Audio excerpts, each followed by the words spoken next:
Failed Georgia gubernatorial candidate Stacey Abrams is doing something that's never been done before in politics. She's running for vice president. Of course, old Joe hasn't picked a running mate yet, and it's not even entirely clear that he'll even be the Democrat nominee, but that's a different story. She has literally been doing a media tour telling anyone who will listen that Joe Biden better pick her. And during old Joe's virtual town hall on MSNBC, she thought the big announcement was about to be made. But take a close look at her face when she realizes that Joe just wants the super PAC that she started to help his campaign. I want to begin this with a question to Joe Biden because Stacey Abrams is here because Joe Biden invited Stacey Abrams to be here. Mr. Vice President, do you have an announcement to make? Is this an audition? Is there, what is the reason that you decided it's time for me to get on TV with Stacey Abrams? Well, because Stacey Abrams has done more to deal with the fair vote and making sure there is a fair vote than anybody. And she has a great capacity to explain things and to lay out exactly why it's going to be so critically it's starting important to dawn on her. This Like president's the smile is already starting said to fade. When they put in the stimulus package the Congress first passed, money to provide for mail-in ballots. She just wants he to already start crying. said, I'm not for that. Look if we at do that. no Republican will ever win, or Her something to that hopes have been effect. crushed. He's made it clear. Live on this the is air. the guy who said he wants to defund the post office from being able to deliver ballots. So Stacey knows what she's doing. There's the sniffle. And she's an incredibly capable person.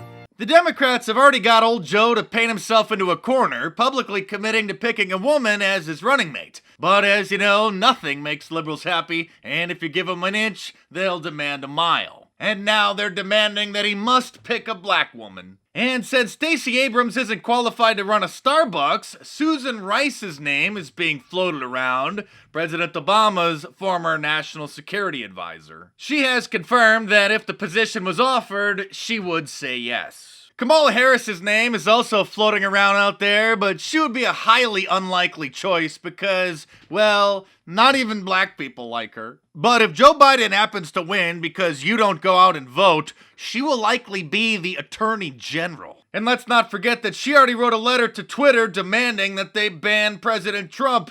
So if she's the Attorney General, you can imagine what's going to happen to us. Someone not being considered, however, is Chicago Mayor Lori Lightfoot. She's that woman who broke quarantine to go get a haircut so that she could look her best for the press conferences. And if this is her looking her best, I really don't want to see her on a bad hair day. But she sure does know the Democrat doctrine by heart. Here she is explaining what's required of them. There's got to be compliance with the executive branch because otherwise it doesn't work.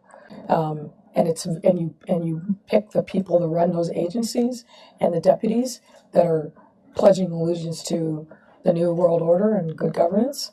And then I think you have the inspector general do some spot audits to make sure that there is real compliance. Pledge allegiance to the new world order, huh? Well, she sure is trying to get invited to the Bilderberg group meeting this summer. And speaking of Bilderbergers, Bill Gates is thrilled that the economic shutdown is furthering their plans for the New World Order. So you've written both in your paper that's on your on Gates Notes, which I really recommend people read, and you've said elsewhere, the economy is not going to be anything like it was. It's going to take a long time to recover. It's going to be, people are going to be surprised at how slow and how fitful this is.